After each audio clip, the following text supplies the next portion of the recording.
Hi there, welcome along to Good Morning Transfer. Stand by to hear from Jan Vertonghen. We'll get his take on all things Tottenham, including Kieran Trippier's transfer to Atletico and his own future at the club. Newcastle have a new manager and they could be about to bring in a new striker. All the latest on their efforts to sign Joelinton coming up. Yes, Arsenal fans, we'll give you the latest from the red side of North London as we discuss Unai Emery's comments about the potential incomings. Celtic are safely through to the second qualifying round of the Champions League, but we'll tell you why the squad could look different when that time comes around. We'll also be taking a look at those Championship sides that are pushing for the Premier League. Who's building a side that can hit the big time? Plus, a £67 million transfer has already gone through in Europe this morning. We will bring you all the breaking deals. Remember, this is your show. Plenty of ways for you to get involved. Use the hashtag #TransferTalk.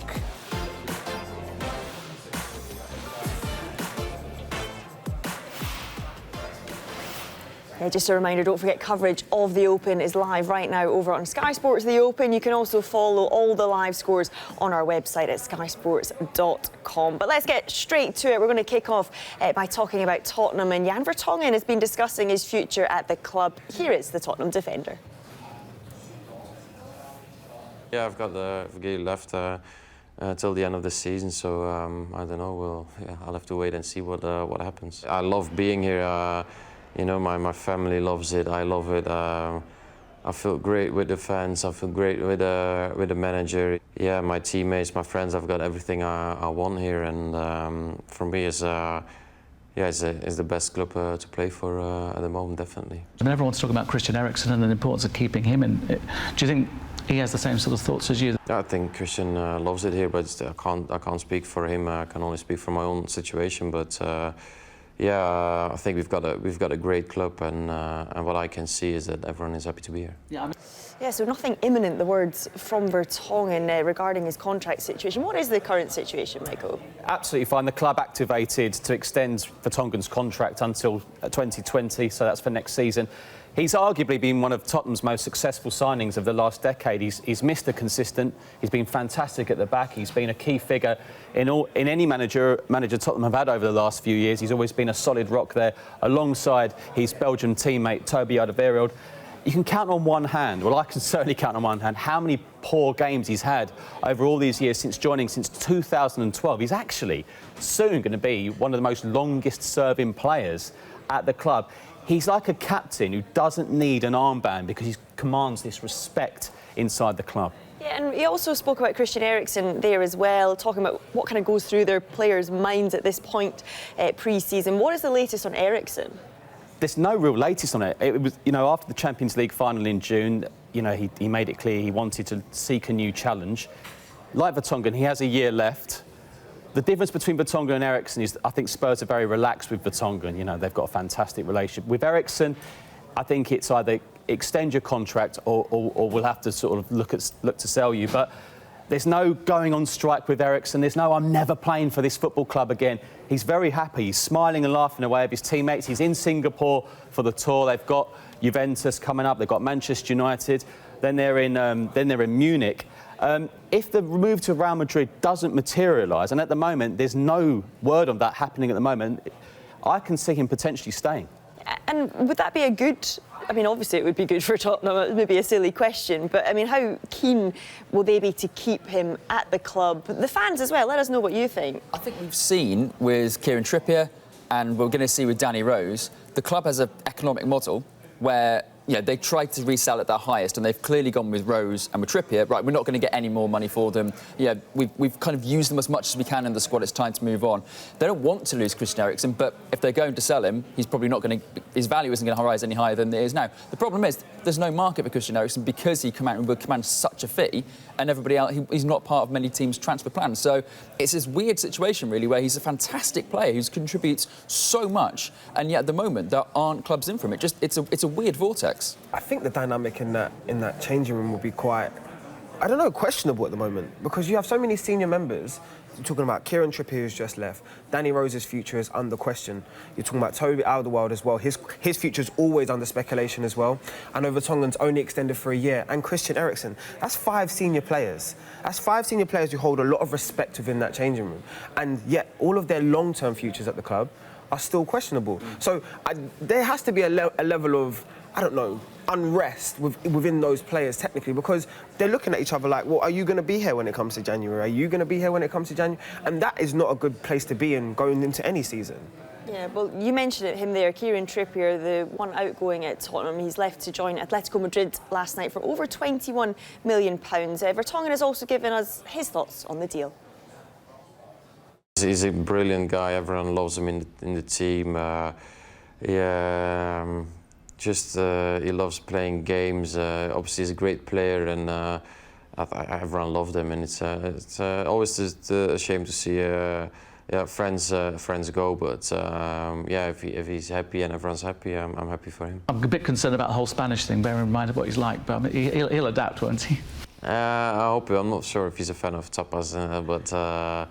No, he will adapt. He's he's like you said, he's a great guy, and I'm sure they will start loving him very soon.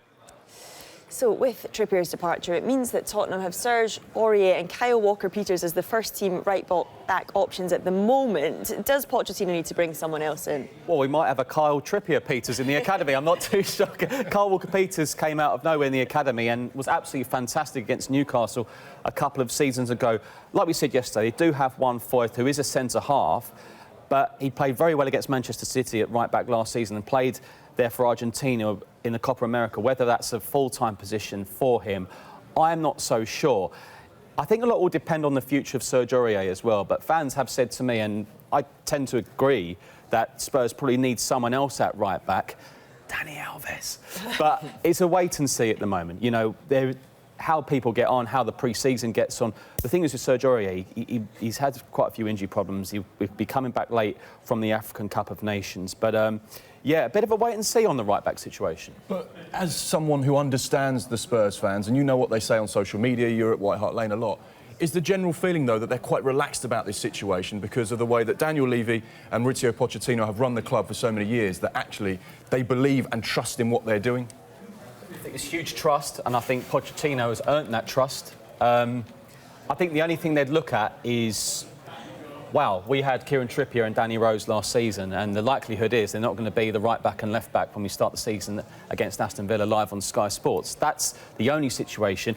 At left back, I'm still led to believe that there is interest, strong interest in Ryan Sessegnon. At right back, it does seem to be a wait and see. Yeah. It's quite a dangerous situation because I would turn around and classify what Spurs have just come off the back of in terms of last season as probably their most successful campaign in their history. You just went to the Champions League final. I don't understand as to why you wouldn't re-sign all of those players, secure all of their long-term futures and say, let's do this again. Like, we've built a foundation here. We've got one of the most elite managers across the whole of Europe. Like, we've actually built a foundation which we can build on.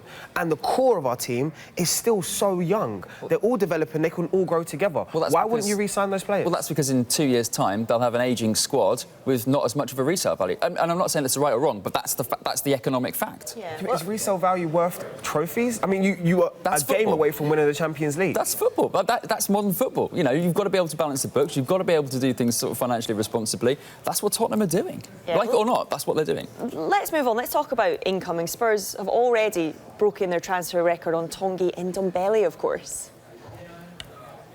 We managed to keep the team together for the last couple of years, which was very important, which is very important, especially because we've been doing so well, and adding a couple of new faces to that once in a while is important. But I think even more important is keeping the right players in this place. How impressive have you been with Ndombele? Yeah, I've been only training for him for a week. I'm mainly running exercises. His running is good, but hopefully we can see more of him over here in Singapore. Yeah, so Ndombele in, and a good addition to the Spurs squad. Oh, I'm asking silly questions this morning. No. It's a great addition. I mean, Tottenham didn't really replace Moussa Dembele when he went to China last January. And Victor Wanyama was injured, Harry Winks got injured, Eric Dyer got injured, Eric Dyer got ill as well.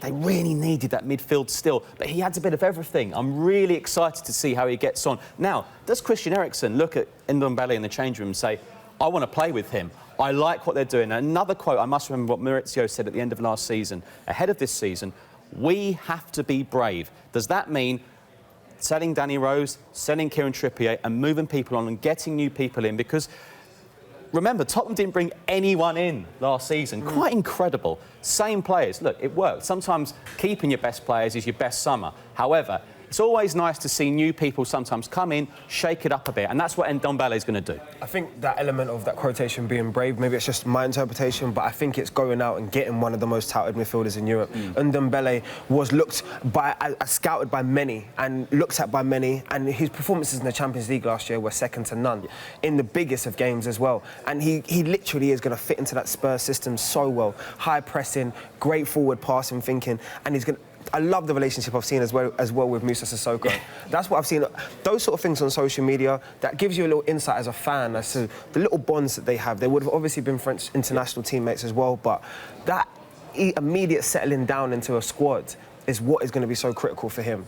And he's going to go literally leaps and bounds. He's going to be a really good player. Couldn't agree more. Yeah, OK, let's check in with Dave now and the state of play.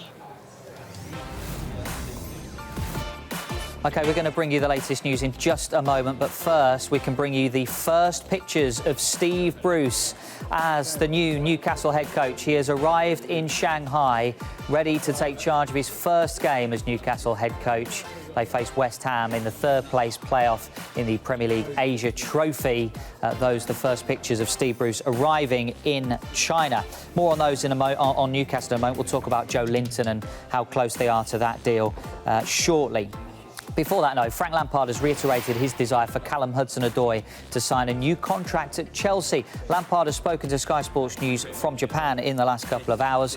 We'll hear from him later in the show. Juventus have confirmed the signing of Matthijs de Ligt. The defender moves from Ajax in a £67.5 million deal. He has signed a 5-year contract. Celtic boss Neil Lennon says there have been no further bids for Arsenal target Kieran Tierney. He was speaking after their Champions League qualifying victory over Sarajevo. Lennon does, though, expect to bring in a new player over the coming days. Max Aarons has committed his future to Norwich by signing a new 5-year contract. The EFL's young player of the season is highly regarded and has been linked with moves to Tottenham and Manchester United. And Jean-Michel Seri looks set for a move to Galatasaray on a loan deal after just one season at Fulham. The Turkish side have confirmed they are in negotiations for the player. Yeah, so we saw the pictures there of Steve Bruce arriving to report for duty in China to take charge of Newcastle. Also, reports emerging the club actually trying to sign a new player. We understand they're in talks with Hoffenheim over the signing of striker Joe Linton. Hoffenheim left the 22-year-old out of their squad actually for a pre-season game yesterday, revealed that he is in concrete talks with a Premier League club. What more do we know about this, Anton? I love how Hoffenheim did that as well. They just answered a fan's tweet. Where is he? And they said, oh, yeah, he's in talks with the Premier League club. He might be leaving. Quite like that. Very honest. Who went up jobs, though? Yeah, well, that's true. That is true. Good point. Talks are at advanced stage, and it will cost Newcastle a record fee to get Joe Linton in. And he is kind of Newcastle's #1 target, and Newcastle are seeing this as proof that they're going to back Steve Bruce in the transfer market. They know they need a striker, and this is the one they've identified, and this is the guy they're going after. And they hope that moves like this in the transfer market will help reignite their season ticket sales as well. 12,000 fans haven't renewed their season ticket at Newcastle this season, so they're hoping a big concerted push like this, key signings, can bring the fan base back together as well. But Joelinton's an interesting one because I know lots of Premier League clubs have looked around him. He's 22, so he's that kind of perfect age for clubs to invest in. But clubs have been put off by the price. Hoffenheim are asking for a lot, and we're talking, like I said, a fee is going to be in excess of what they paid for Miguel Almiron sort of 6 months ago. So this is going to be a big deal for Newcastle, and lots of other clubs have backed away. His goal-scoring record's it's pretty good. It's not off the chart, but he is he's an all-round striker that link up with others as well. It's a really interesting deal, this one, potentially. Yeah, and I mean, you mentioned that fee. It could be as high as £36 million. We understand that would obviously obliterate their transfer record. It was £21 million for Miguel Almiron. In case you guys at home are wondering, who is this player? Let's just have a little look at a little bit more about Joel Linton. He's a 22-year-old Brazilian, plays as a centre forward, joined Hoffenheim in 2015 when he was 18 years old. He spent 2 seasons on loan at Rapid Vienna, scoring 21 goals in 79 appearances. He scored 7 goals in 26 Bundesliga matches for Hoffenheim last season. And he also played for Brazil's under-17 team back in 2012. I mean, obviously, we heard yesterday a lot of fans unhappy with the situation at Newcastle. But does this show that Ashley is going to back Bruce in this transfer market? And should this appease the fans? I mean, obviously, guys, get in touch as well. Use that hashtag transfer talk. JD, how far does this go to appeasing the fans? I think it kind of gives Newcastle a different identity, a different direction. Rondon is it's going to be a big boot to fill. He's a big target man, he's strong, holds a lot of experience within the Premier League. You know what you're getting from Solomon Rondon. It's a lot for Dwellington to come in and turn around and say, I'm going to be the number 9 and replace him. And he's a very different type of player, quite a similar build, but a very different type of player. Whereas Rondon will use his physicality to kind of get the better of defenders. This guy's a technical player. He wants to get the ball, he wants to dribble at you, he wants to turn, he wants to run at you, and use his frame in a different sort of manner to kind of beat defenders. Those sort of things, when I'm telling Newcastle fans that, will excite them, hopefully. Do you know what I mean? It's going to give you the excitement that you want, because you want somebody that's going to get you off your seats and be loyal. There you go. Yeah. I mean, That's all they need to know. He holds that. And he's going to hold a different sort of flair and a sort of different sort of swagger within his play, and that is going to be exciting for Newcastle fans. With Newcastle, sometimes you just feel, and it frustrates the fans, all they want, when we talk about Leicester, when we talk about Everton, when we talk about West Ham, teams who are trying to get into that top 6, I think that's all really Newcastle fans are asking for. But they're not really asking for top 4, they're not asking for Champions League. They want to get excited again, and they want not just him, a number of signings, because on our right thing, on our L shape, it says transfers none. It also says down there, 21 days to go. They need to get things done quick.